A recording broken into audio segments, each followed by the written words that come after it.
Hello, our dear viewers, and welcome to a new edition of our program Africa Today. I'm Mahisi Rabia. Foreign Minister Badr Abdel Ati on Monday said Egypt has been and will always be supportive for stability and prosperity of fellow African states as regional and international avenues. This came during his meeting with his Nigerian counterpart in the Japanese capital on the sidelines of the Tokyo International Conference on the African Development, TICAD.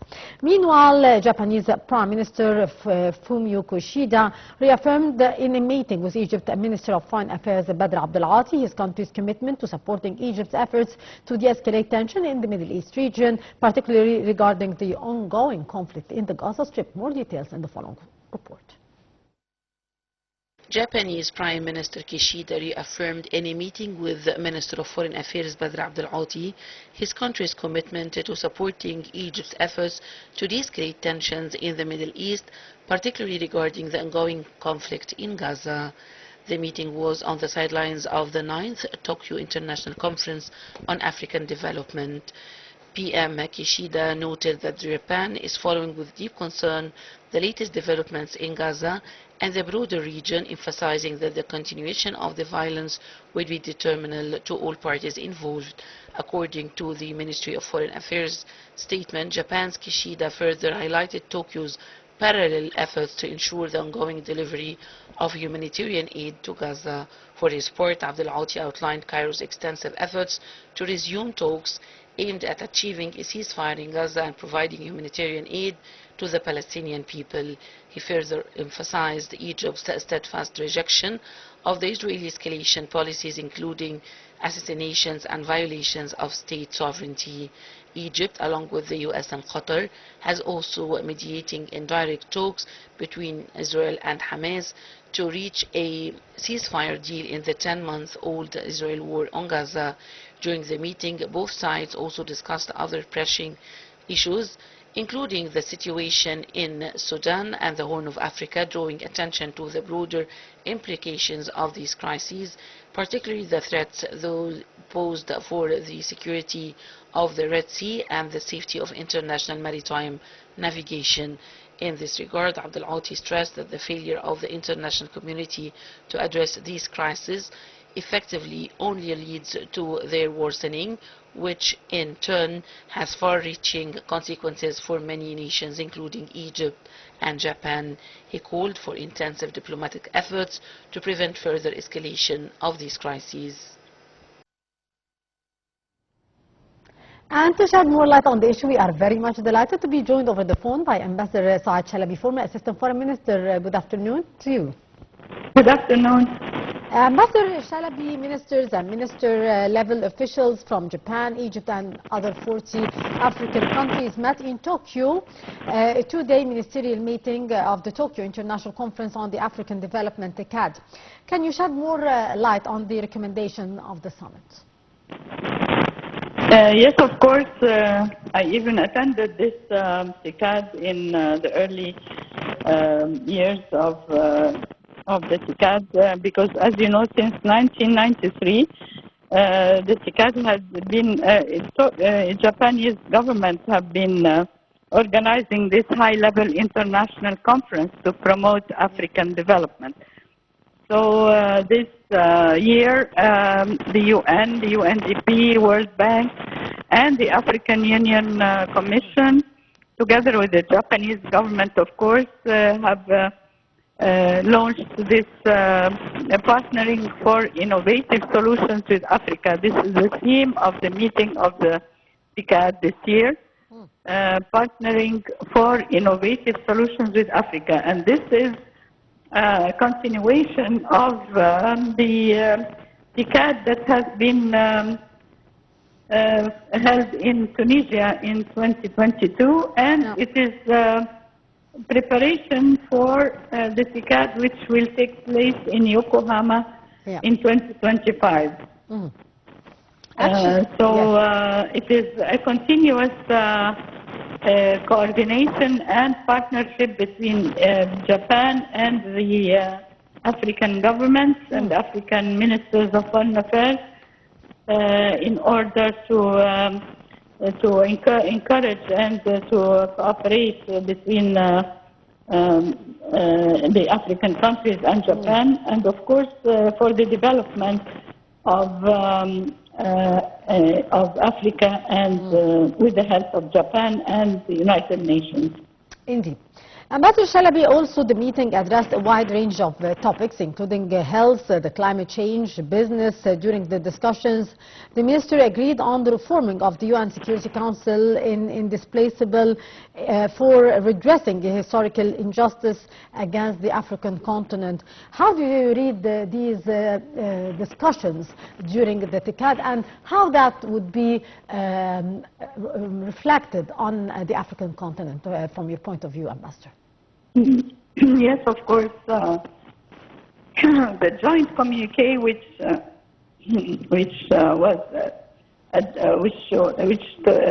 took place yesterday in the conference, in the end of the conference, it was focusing on the importance of respecting compliance with international law and promoting the rule of law. And of course, there was ministers of foreign affairs and other ministers from 41 African countries, and they were discussing, as you said, the main topics: the health, climate change, and the reforming of the United Nations Security Council. But as you know, that enhancing the economic development, it has to coordinate with the agenda of 2063 and with the UN,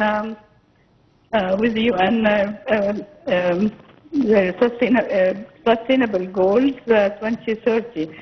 So the aim of TICAD was to indicate the medium and long-term development priorities and partnership between Africa and Japan, and to foster the comprehensive growth and sustainable development in Africa, and to create innovative solutions for global challenges that will have an impact on Africa. So it is important for all the ministers who have met and who have declared this joint declaration that they are going to follow up with the implementation of the outcome of TICAD, and they will deliberate how to enhance the economic and the investments for the development of Africa. Yes. The ministers also highlighted the need for effective and responsible utilization of the digital technology, including the AI, as well as the capacity building to drive the digital transformation of Africa. To what that would be applicable in the near future, Ambassador Chalabi? Yes, of course, it is very important for Africa to follow up and to be up to date with all the future technologies, including the renewable technologies, including the AI, of course, the space technologies. So it is important in these meetings to focus on how to transfer the technology from the developed countries to the developing countries, to African countries especially, who have a lot of possibilities to increase and to develop these initiatives. Of course, it is an excellent opportunity to meet with the international organizations, with the private sector, with the civil society, and all these together they could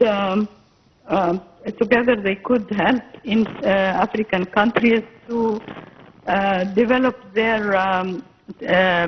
communication technology and their AI technology. Yes. Also recognizing the importance of the connectivity for the socio-economic development, ministers agreed on the need for developing regional hubs for the capacity building to improve the transport infrastructure and services and add value in implementing the African Free Trade Agreement. What's your take on that, Ambassador Chalabi?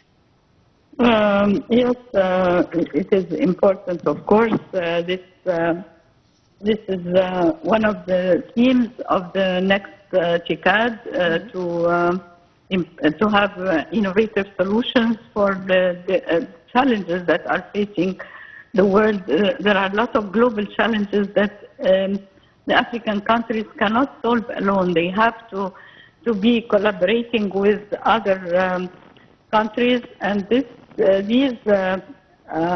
meetings help these countries in order to coordinate and to find out how can they face all the international and global challenges, like, for instance, what is happening in Europe, the war in Ukraine, or the epidemic that has happened before, or the food security, the war in Gaza, the war in Sudan. So all these issues have been discussed in order to find way out for this solution. There must be respect for the international law, and there must be there must be a promotion of the rule of law, and the role of the African countries have to be respected in the United Nations and in the similar international organizations, so that their voice is heard, and the solutions that are put on the table are coordinated and applicable for the African countries. Indeed. Ambassador Chalabi, also the ministers underscored the need for creating an open, reliable and resilient startup ecosystem that can attract and manage domestic and external resources. How far is this important for the development of Africa? As you know, Africa is very rich with natural resources, and all the raw materials that are used for the military and the industrial technology in Europe and the West is depending on the natural resources in Africa. So it is important that there is an equal and a fair agreement between the exploration of raw materials, the gas, the oil, all the natural resources that are exploited in Africa be used in a way that the benefit is shared between the developed countries and the developing countries, the African countries who are offering their raw materials for the military industries in the West. So it is a very important topic that had been discussed, and now the African countries are aware that there has to be a fair distribution of wealth between the private sector and the investments that are taking place in Africa. There has to be a fair share of those countries who do not have the technology and who just have the raw materials to offer. Indeed. Ambassador Saad Chalabi, former Assistant Foreign Minister, thank you so much for your very precious input. Always a pleasure to have you with us. And a group of countries and the United Nations said food aid is on the way to the area of Sudan facing famine amid the Northeast African countries' grinding conflict. A group of countries and the United Nations say food aid is on the way to an area of Sudan that is facing famine. Food aid is on the way to this area. The statements came at the conclusion of more than a week of talks in Geneva, Switzerland, aimed at calming the conflict, but that failed to bring together the two warring sides. The talks were convened as the country's humanitarian crisis worsened. Last month, global experts said that starvation at a massive camp for displaced people in the Sudanese region of Darfur had grown into famine, and about 25.6 million people, more than half of Sudan's population, will face acute hunger, and experts said that famine is horrible.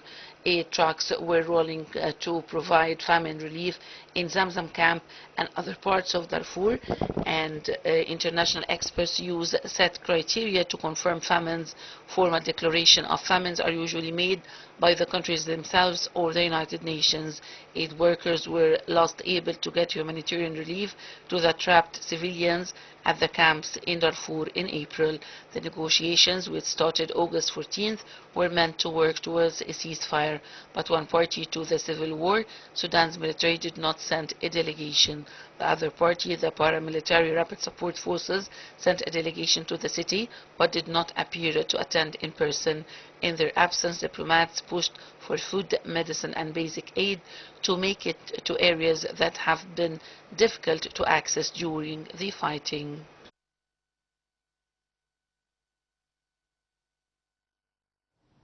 Well, our dear viewers, as we are wrapping up this episode of Africa Today, we will leave you with this report as the Minister of Health and Population, Dr. Khaled Abdel Ghaffar, affirmed that Egypt has successfully maintained a zero-case status for the monkeypox virus. More details, and thank you so much for watching.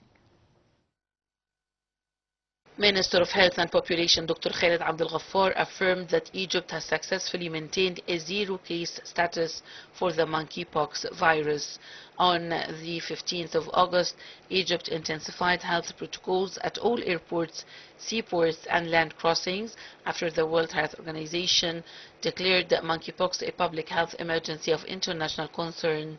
During today's cabinet meeting, Abdel Ghaffar provided an update on these ongoing efforts.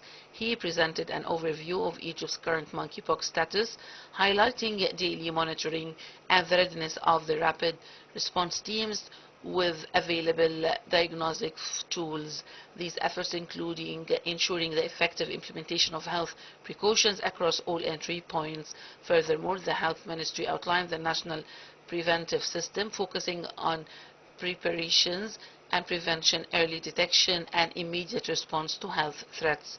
This approach includes monitoring food and water safety, environmental surveillance and managing hazardous waste, all to build a resilient health system and safeguard public health.